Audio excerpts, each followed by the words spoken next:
설교는 제가 또 은사가 아니어서 그냥 제가 이 내용을 풀텍스로 적어놔서 기록한 게 있습니다. 우리 전도사님한테 드릴 테니까 나중에 필요하신 분들은 받아서 좀 읽어주시면 좋겠습니다.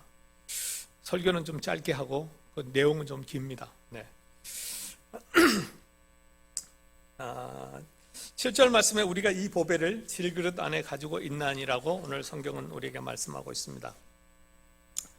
바울은 오늘 이야기를 하는데 어떤 사역의 열매, 결과가 아니라 사역의 어떤 구조나 원리를 우리에게 좀 말해주고 있습니다. 오늘 우리가 이 내용들을 좀 보게 되면 사도 바울이 이야기하는 것은 어떤 선교의 열매라기보다는 이 사역의 어떤 시스템, 구조, 원리가 어떻게 작동되는지를 우리에게 이야기하고 있습니다. 그러면서 오늘 본문이 우리에게 질문하는 질문이 있습니다. 왜 하나님은 늘 연약한 상태에서 사역을 진행하고 계시는가라는 것입니다. 또 설교 전체가 오늘 우리에게 던져주는 질문이 있다면 그러면 우리의 사역이 계속되는 이유는 무엇인가, 이런 질문들입니다. 예수님은 이 땅에 왕으로 오지 않으셨습니다. 통치자로 오지 않으시고 어린아이로 이 땅에 오셔서 어떻게 보면 가장 연약한 그것을 받아들이며 사역을 하셨습니다. 오늘 우리들의 어떤 선교 모델도 예수님을 따라가는 것이 아닌가 생각을 해보게 됩니다. 우리 현실을 보면 선교 현장도 그렇게 쉽지 않습니다. 넉넉하지 않습니다. 오늘 우리 파송교회도 넉넉하지 않습니다. 네. 이것을 오늘 성경은 질그릇이라고 이야기하고 있습니다. 질그릇. 예. 우리 옛날에 먹었던 사발그릇이죠. 이가 빠지고, 예. 녹그릇 생각하면 또 은수저, 금그릇 생각하면 진짜 싼 거죠. 예. 어느 쪽이 더 어렵다, 이런 문제가 아니라 왜 하나님은 오늘 이 땅에서 일하실 때 이런 방식으로 일을 하시는가, 이런 문제입니다. 예. 마라톤 경기를 할 때 중요한 것은 끝까지 달리는 것입니다. 그런데 단거리처럼 달리다 보면 끝까지 완주할 수 없을 때가 있습니다. 마라톤 경기를 하려면 자기의 힘의 한계를 알고 달려야 될 것입니다. 오늘 우리가 하는 사역이라고 할 수 있고, 오늘 우리가 이 땅에 살아가 나가는 것은 전력 질주가 아니라 하나님 안에서 긴 순종의 과정입니다. 오늘 여러분에게 이 말씀을 통해서 제가 나누고 싶은 것은 여러분들에게 더 헌신하라는 요구가 아닙니다. 더 많은 헌금을 하십시오. 더 많은 성경을 읽으십시오. 더 이렇게 하십시오. 이런 요구가 아닙니다. 제가 오늘 여러분들과 함께 나누고 싶은 말씀은 지금까지의 길을 하나님의 말씀으로 함께 해석해 보고자 하는 것입니다. 왜 아직도 우리는 부족한가가 아닙니다. 우리는 질문을 바꿔서 왜 하나님은 여전히 일하고 계시는가라는 질문을 우리가 함께 나눠보았으면 좋겠습니다. 바울은 왜 사역자로 자신을 질그릇이라고 부르는지 함께 생각을 해보겠습니다. 7절 말씀을 다시 보면, 그러나 우리가 이 보배를 질그릇 안에 가지고 있나니 이것은 뛰어난 권능이 하나님에게서 나며 우리에게서 나지 아니하게 하려 함이라고 말씀하고 있습니다. 예, 질그릇. 예, 여기는 질그릇들이라고 이야기하고 있는데 복수의 개념입니다. 이건 개인이 아니라 공동체, 우리 전체가 그렇다는 것입니다. 예. 뛰어난 권능, 예, 이 탁월함을 말하는데요. 예, 하나님이 갖고 있는 어떤 능력을 말합니다. 이것은 일반적이지 않는 그런 능력을 말합니다. 오늘 본문은 우리에게 말하는, 우리가 질그릇이라고 이야기하는 것은 어떤 예외가 아니고 전제입니다. 모든 사람이 다 그렇다는 것입니다. 우리 어떤 삶 자체가 질그릇과 같은 것을 이야기하고 있습니다. 바울은 자신의 연약함을 숨기지 않고 있습니다. 예. 그러면서 분명히 이야기하는 것은 그 하나님의 능력의 소유권이 어디에 있는지를 분명히 이야기하고 있습니다. 예. 그것은 사람에게 있는 것이 아니고 하나님에게 있다고 말씀을 선포하고 있습니다. 네. 하나님의 일하시는 방식은 연약함을 제거한 뒤에 일하시는 것이 아니고 연약함을 전제로, 연약함을 밑바탕에 깔고 일하시는 하나님이시라는 것입니다. 네. 그렇기 때문에 질그릇은 문제의 원인이 아니라는 것입니다. 이것은 하나님의 계획이고 하나님의 설계라는 것입니다. 네. 어떤 집에 항아리가 두 개가 있었습니다. 양쪽에 이제 이렇게 항아리에 물을 싣고 나르는데요. 한 항아리는 금이 갔습니다. 한 항아리는 새지 않고 하나는 이제 물을 새죠. 그래서 물을 길어오는 과정을 보게 되면 한쪽 항아리는 물이 깨지지 않았기 때문에 물을 다 실어오고 한쪽 항아리는 계속 이제 오면서 물을 흘리게 되죠. 시간이 지나고 보니까 어떤 일이 있었냐면 그 깨진 항아리가 지나간 곳에는 꽃이 피고 식물들이 자랐다는 것입니다. 예, 우리의 어떤 사역의 목적은 보존이 아닙니다. 뭔가를 지키기 위해 하는 것이 아니라 우리는 하나님의 사랑을 계속해서 흘려보내는 과정이라는 것입니다. 그렇기 때문에 오늘 우리 교회, 우리 사역을 돌아보면 우리는 더 강해져야 되고 더 큰 건물과 더 많은 사람이 있어야 된다는 것이 아닙니다. 예, 오늘 우리의 사역의 어떤 것은 그럼에도 불구하고 하나님의 능력이 드러내는 자리라는 것입니다. 오늘 7절 말씀을 보면 요게 번역상으로 조금 서로 이제 본문들이 좀 다를 수 있는데요. 여기 보면 7절 우리에게 나지 아니하게 하려 함이라라고 이야기하고 있는데요. 좀 더 정확한 번역을 한다면 우리에게 나지 않는 것을 드러내게 알리게 하기 위함이라는 그런 의미가 있습니다. 하나님의 어떤 사역의 목적은 우리가 드러나는 것이 아니라 하나님 자신을 드러나기 원하시는 것이 하나님의 어떤 사역의 방법인 것을 오늘 우리에게 말씀해 주고 있습니다. 그 사람에게서가 아니라 하나님에게서 나는 것을 오늘 우리에게 설명해 주고 있습니다. 그렇기 때문에 우리는 더 강해져야 한다는 것이 아니고 우리의 삶을 통해서 하나님의 능력이 드러내는 우리가 되어야 될 것입니다. 우리 교회가 그렇고 또 선교지에서의 어떤 선교 사역도 우리가 대단한 어떤 프로젝트를 해서 대단한 뭔가를 사람들에게 보여주는 그런 것이 아니라 핵심은 살아계신 하나님을 드러내는 것이 오늘 우리들의 사역이라는 것입니다. 그렇기 때문에 우리의 연약함은 실패가 아닙니다. 이것은 우리의 연약함은 하나님께서 일을 하시는 하나님이 우리를 사용하는 방식이라는 것입니다. 우리는 언제 낙심을 하는가요? 우리가 질그릇이라는 사실 때문에 낙심하나요? 그렇지 않습니다. 우리가 실망하는 것은 능력의 출처를 잊을 때 그렇습니다. 우리가 많은 사람들은 내가 질그릇이라고 내가 별 볼 일이 없는 사람이라고 생각할 때 실망할 수 있지만 그러나 오늘 우리들은 그것이 아니고 모든 능력이 나에게서 나오는 것이 아니고 하나님에게서 나온다는 것을 잊게 된다면 진짜 낙심하게 되는 것입니다. 그래서 오늘 우리가 잊지 말아야 될 것은 낙심하지 않을 이유는 그 능력의 출처가 우리가 아니라는 것을 우리가 기억해야 됩니다. 바울은 이렇게 이야기합니다. 능력은 우리에게 있지 않다. 그래서 사역은 계속된다는 것입니다. 오늘 우리가 어떤 환경에서 어떤 장소에서 사역하는 것이 중요하지 않습니다. 우리는 원래부터 어떤 면에서 질그릇이기 때문에 그렇습니다. 그렇다면 질그릇의 삶에는 어떤 현실이 있다는가? 바울은 그것을 숨기지 않고 있습니다. 8절에서 9절 말씀을 보면 우리가 사방에서 고난을 당하나 괴로워하지 아니하며 난처한 일을 당하나 절망하지 아니하고 핍박을 받으나 버림받지 아니하고 거꾸로 트림을 당하나 망하지 아니하고라고 이야기하고 있습니다. 1절 그 8절 말씀이 이제 번역마다 조금 다를 수 있는데요. 우리가 사방에 고난을 당하나 괴로워하지 않는다는 이것은 어떤 마음적인 괴로움이 아닙니다. 이런 거 이 말씀의 좀 더 의미는 우리가 고난을 당하고 어려움이 있지만 막히지 않는다는 거예요. 우리가 뚫고 나갈 길이 전혀 없지 않다 그런 의미가 있고요. 절망하지 않는다는 것은 길이 거의 다 막혀 있지만 그래도 끊기지 않고 어떤 일을 할 수 있기 때문에 절망하지 않는 그런 의미를 이야기하고 있습니다. 그래서 오늘 바울이 말하는 것은 고난을 부정하지 않습니다. 4가지 고난을 이야기하고 있죠. 사방의 고난, 난처한 일, 핍박, 거꾸로 됨을 당한 이 4가지를 설명을 하고 있습니다.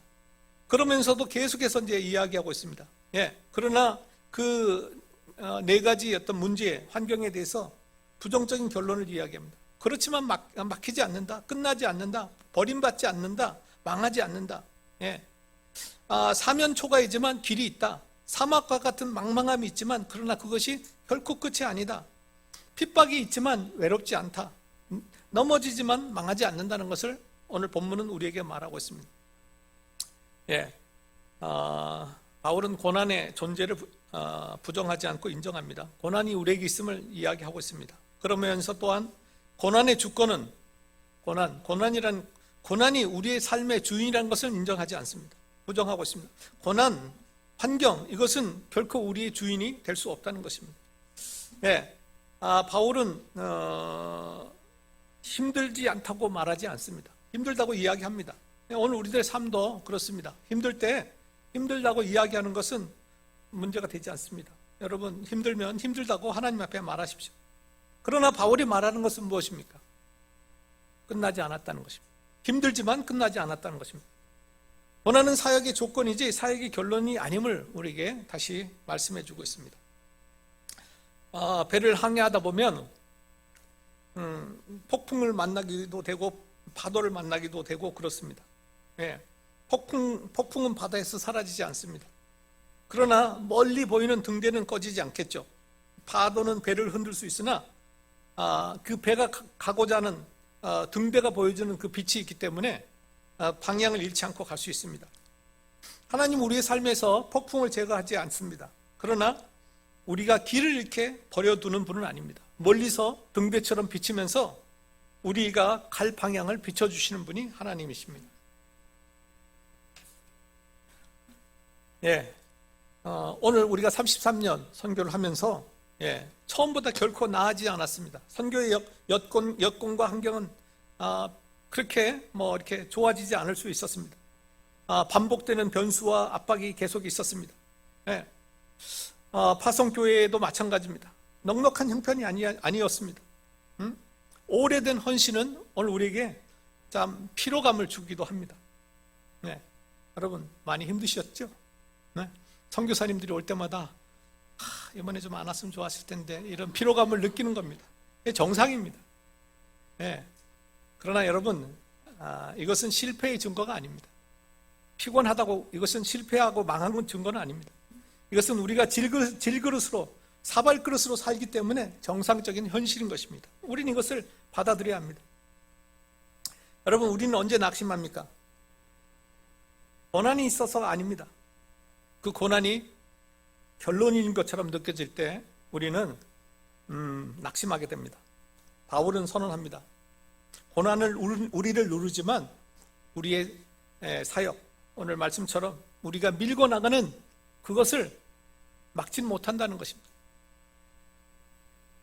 여러분, 우리에게 고난은 있지만 하나님은 우리 안에서 일하시기 때문에 계속 밀고 나가시기를 바라겠습니다. 그렇다면 이 고난과 소모는 헛된 낭비인가요? 바울은 전혀 다른 해석을 우리에게 전해주고 있습니다. 10절에서 12절, 우리가 항상 주 예수님의 죽으심을 몸에 짊어짐은 예수님의 생명 또한 우리 몸에 나타내게 하렴이라. 그런즉 이처럼 사망은 우리 안에 일하고 생명은 너희 안에 일하느니라고 이야기하고 있습니다. 바울은 여기서 우리가 항상 예수님의 죽으심을 몸에 짊어짐은 단회의 사건으로 이야기하지 않고 있습니다. 예수 그리스도의 십자가의 죽음은 한 번이었지만 예수님의 죽음은 우리 삶에 계속 지속되는 것으로 이야기하고 있습니다. 예수님의 죽음은 지속적으로 짊어지는 상태로 오늘 본문이 우리에게 일하고 있습니다. 그런데 여기 일한다는 것은 두 가지에 다 연결되어 있습니다. 사망도 일하고 생명도 일한다고 이야기하고 있습니다. 사망도 생명도 작동하고 있습니다.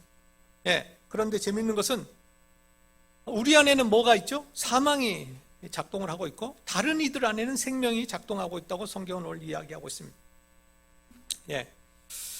사역은 자기 보존의 구조가 아닙니다. 사역은 점점 강해지는 존재가 되는 것이 아닙니다. 사역을 하면 피곤하고 힘들고 아프고 그렇습니다. 우리 김종옥 선교사님 작년 한 해 대학교에서 그 30년사 쓰라고 해서 혼자 방에 앉아가지고 그냥 죽도록 고생하시면서 30년을 정리한다는 거 얼마나 스트레스 받겠어요. 저보고 하라 그랬는데 저는 도망을 갔습니다. 좀 꾀가 있어서 그거 하다 보면 죽을 수 있겠다. 근데 우리 김종옥 선교사님은 무던합니다. 무던합니다. 자리를 지킵니다. 예. 예. 예, 사역을 한다는 것은 우리가 고생을 하는 거고 소진하는 것입니다. 생명을 흘러보내는 통로로 살아가는 것입니다. 그래서 그렇다고 해서 여러분 우리가 소모했다고 해서 우리가 희생되었다고 해서 실패는 아닌 것입니다. 예, 우리는 소모하지만 그것은 생명을 전달하는 통로로 오늘 우리가 살아가고 있는 것입니다. 예, 우리가 씨앗에 대한 이야기를 잘 알고 있습니다. 씨앗은 땅에 묻히면 사라지는 것처럼 보이지만 그러나 그 자리에서 생명이 다시 태어나게 되는 것을 보게 되어 있습니다.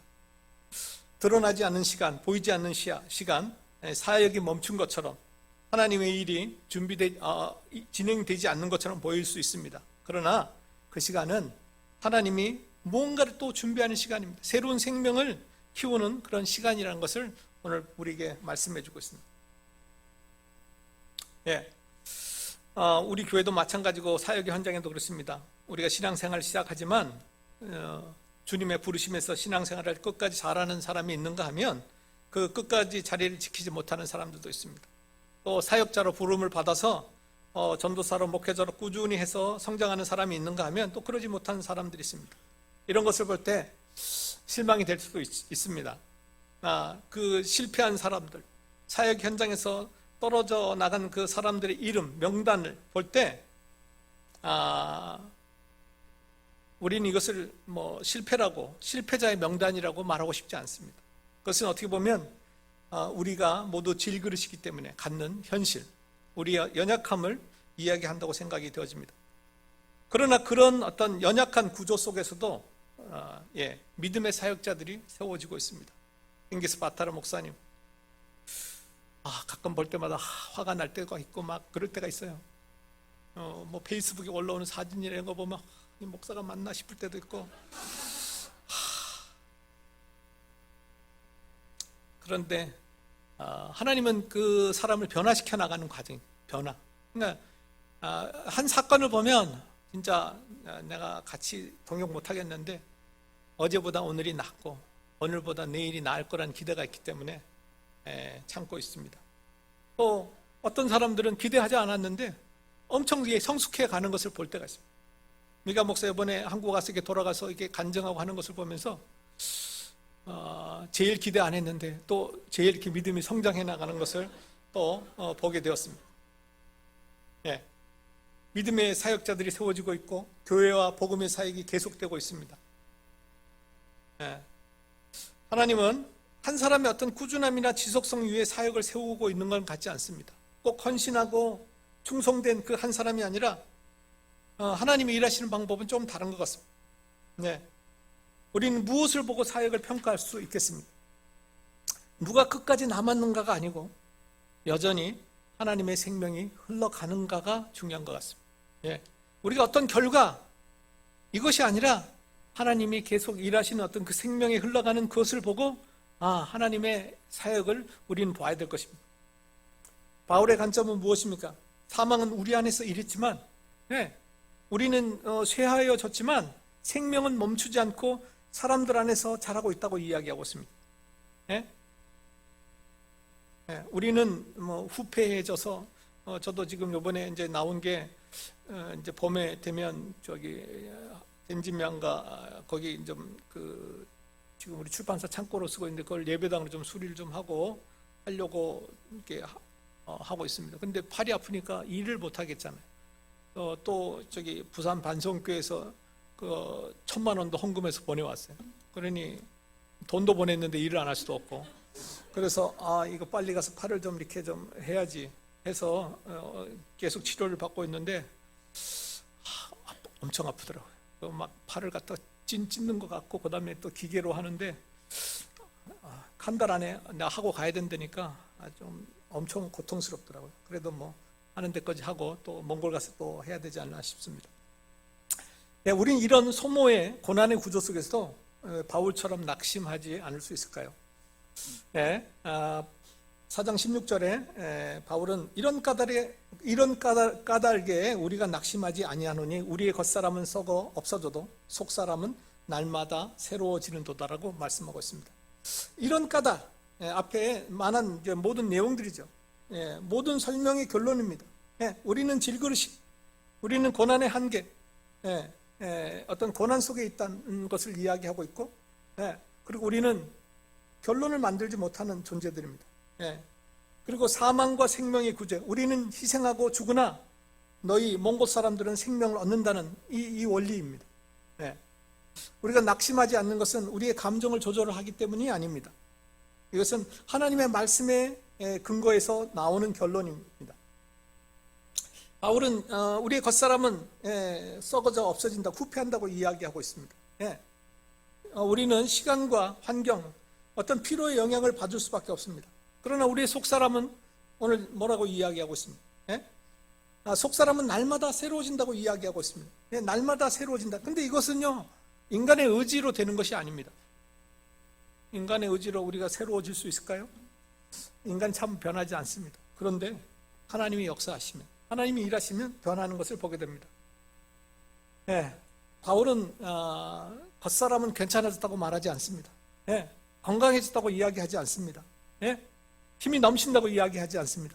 그런데 바울이 말하는 것은 겉사람이 무너져도 사역은 계속된다 라고 이야기하고 있습니다. 사역의 지속성은 우리의 체력에 있지 않습니다. 우리의 힘에 있지 않습니다. 마라톤에서 후반부에 무너지지 않는 이유는 속도가 아니라 호흡을 잘해야 합니다. 끝까지 가는 사람은 자신의 한계를 인정하는 사람입니다. 사역은 체력 싸움이 아니라 호흡의 싸움입니다. 이 호흡은 하나님이 주시는 은혜입니다. 우리가 하나님의 은혜 안에 지나갈 때, 하나님의 은혜 안에 살아갈 때 우리의 사역은 계속 이어질 것입니다. 오늘 우리 겉사람의 필요는 정상입니다. 낙심이 찾아오는 것도 정상입니다. 그러나 우리가 낙심하지 않는 이유는 상황이 좋아져서가 아닙니다. 더 좋은 예배당으로 가지 못해서가 아닙니다. 우리가 낙심하지 않는 것은 지금도 하나님이 우리 강동교회를 통해서 일하고 있기 때문에 낙심하지 않는 것입니다. 우리는 언제 낙심할까요? 겉사람을 볼 때 우리는 낙심할 수밖에 없습니다. 얼굴에 주름을, 머리에 흰 머리를 볼 때 우리는 낙심할 수밖에 없습니다. 그렇지만 우리의 시선은, 바울의 시선은 겉사람의 어떤 모습을 부정하지 않습니다. 그러나 바울은 속사람을 기준으로 다시 우리에게 이야기하고 있습니다. 바울이 이렇게 확신을 가질 수 있었던 것은 그런 사역을 시간의 관념으로 다시 보기 때문에 그렇습니다. 4장 17절에서 18절 말씀으로 보면 우리가 잠시 받는 가벼운 고난이 우리를 위해 훨씬 더 뛰어나고 영원한 영광의 무거운 것을 이루느니라.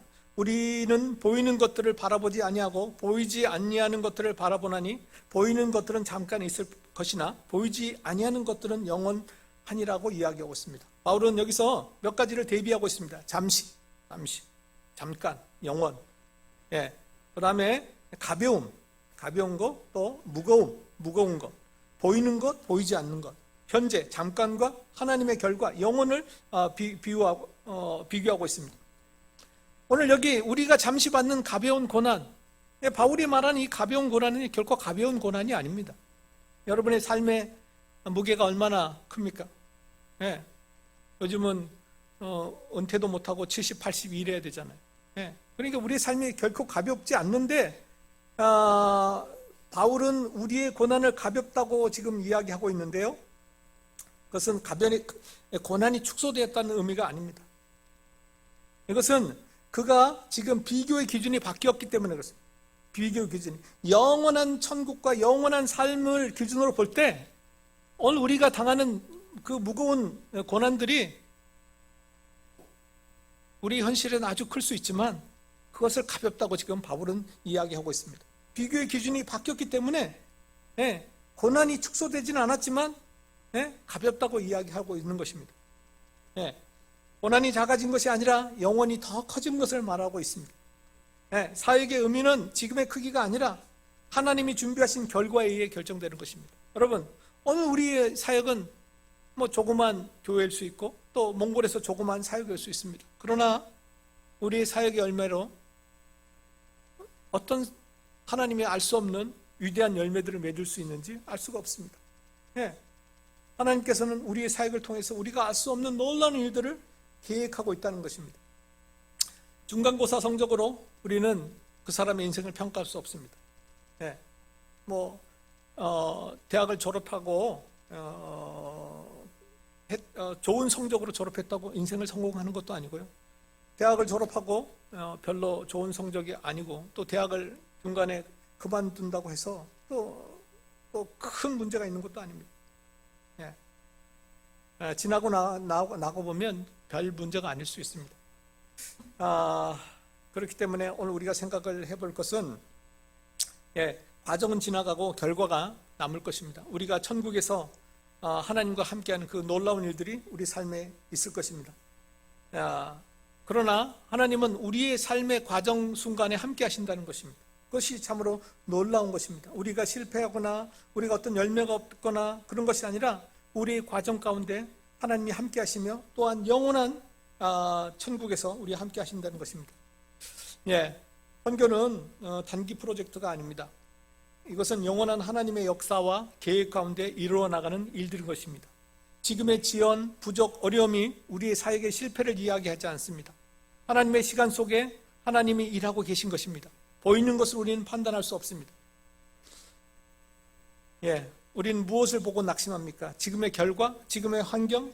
바울이 우리에게 권면하는 것은 보이는 것을 내려놓고 보이지 않는 것을 바라보라고 말씀하고 있습니다. 그러므로 바울은 다시 처음으로 돌아갑니다. 우리는 질그릇이었지만 하나님은 보배를 담으셨다고 이야기하고 있습니다. 우리는 별 볼 일 없는 질그릇이지만 그 안에 하나님이 보배로 와 계신 것입니다. 생명으로 복음으로 우리 안에 일하고 계신 것입니다. 결론으로 우리가 낙심하지 아니하노니라고, 이런 까닭에 우리가 낙심하지 아니하노니, 보이는 것들은 잠깐 있을 뿐이나 보이지 아니한 것들은 영원하다고 말씀하고 있습니다. 이런 까닭에 서론부터 지금의 모든 내용들을 이야기하면 이런 까닭에 우리는 질그릇입니다. 고난은 제거되지 않았습니다. 사역자는 소모되고 있습니다. 그러나 생명은 흘러가고 있고 속사람은 새로워졌고 영원의 관점이 새로 주어졌다는 것입니다. 상황은 좋지 않을 수 있습니다.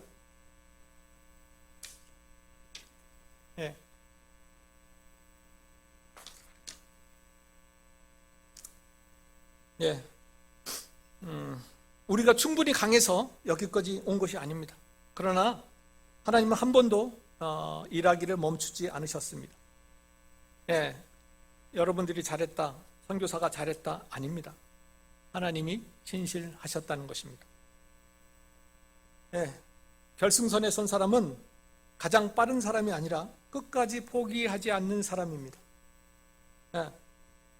그러나 그 사람도 혼자 도착하지 않습니다. 함께 간다는 것입니다. 하나님이 끝까지 붙으셨기 때문에 그 결승선을 통과하는 것입니다. 오늘 여러분들과 나누고 싶은 것은 여러분들 더 하라는 말씀이 아닙니다. 더 해야 한다, 이것이 아닙니다. 여기까지 하나님이 우리를 인도했고 우리가 함께 왔습니다. 넉넉하지 않았던 여건, 길지 않은 시간도 길지 않은 시간, 33년 길었습니다. 그럼에도 하나님은 사역을 멈추지 않으셨습니다. 오늘은 여러분에게 부담을 주는 날이 아닙니다. 감사의 날입니다. 하나님께서 지금까지 우리와 함께 하셨음을 선포하는 날입니다. 모든 사람이 지금 우리의 자리에 끝까지 서 있는 것은 아닙니다. 그러나 그럼에도 불구하고 몽골의 목회자들이 세워지고 있고 교회가 세워졌습니다. 영혼들이 돌아오고 있습니다. 사람들이 지속적으로 신실하지 못했다고 할지라도 하나님은 신실하게 우리의 사역 뒤에서 일하고 계십니다. 사람들은 보이는 것, 지금의 형편으로 낙심해 왔습니다. 오늘 말씀은 보이는 것을 내려놓고 보이지 않는 것을 바라보라고 이야기하고 있습니다. 결론입니다. 우리는 여전히 질그릇입니다. 우리는 은그릇이나 금그릇이나 녹그릇처럼 튼튼하지 않을 수 있습니다. 그러나 그보다 더 중요한 것은 우리 안에 보배이신 그리스도께서 계시다는 것입니다. 능력은 여전히 하나님께 있다는 것입니다. 그렇기 때문에 우리는 낙심하지 말아야 할 것입니다. 오늘 우리의 사역이 계속되는 이유는 우리가 강해졌기 때문에, 우리의 월급이 많았기 때문이. 한국이 7천억 불인가요? 예, 뭐 한국 경제가 어렵고 힘들다고 한국 사람들 다 어렵다고 하는데 순 거짓말 같아요. 한국 역사에서 이렇게 좋을 때가 없습니다. 여러분, 예수 믿는 사람들 힘들다고 안 했으면 좋겠습니다. 한국 대한민국 5천 역사에 이렇게 좋을 때가 없습니다. 가장 좋을 때 살고 있습니다. 힘들다고 얘기하지 마시고 하나님은 우리에게 얼마나 많은 기회를 줬는지를 보시기를 바라겠습니다. 사역이 계속되는 것은 한국의 GDP가 많기 때문이 아니고 우리 성도들이 부자가 됐기 때문이 아닙니다. 우리가 강했기 때문도 아닙니다. 그것은 하나님의 신실하심에 있습니다. 하나님 우리를 구원하신 그 사랑이 오늘도 우리를 품어주고 계시기 때문에 오늘도 우리가 이 사역을 포기하지 않고 갈 수 있습니다. 그 하나님께 영광을 돌립니다. 같이 기도하겠습니다. 하나님 아버지 감사합니다. 오늘 우리에게 말씀해 주셨습니다. 우리의 능력이나 힘이 33년을 버틴 것이 아니라 하나님의 신실하심이 우리의 사역을 이끌어 주신 것이라고 오늘 말씀을 들었습니다. 하나님, 우리가 새로운 곳으로 이사를 가고 또 지금보다 더 여건이 더 어려워질 수 있지만 우리는 여전히 질그릇으로서 연약한 존재들입니다. 우리가 할 수 있는 것이 없습니다. 하나님이 하셔야 더 놀라운 일들을 하실 것을 믿습니다. 하나님이 지금까지 우리와 함께한 것처럼 저희도 그 하나님과 동행하며 그 하나님의 품에서 함께하기를 원합니다. 우리 성도님들 현실과 고난의 어떤 어려움들을 보지 않고 하나님의 일하심, 하나님의 함께하심을 보고 오늘 하루도 용기를 얻어 살아가게 도와주시옵소서. 예수 그리스도의 이름으로 기도했습니다.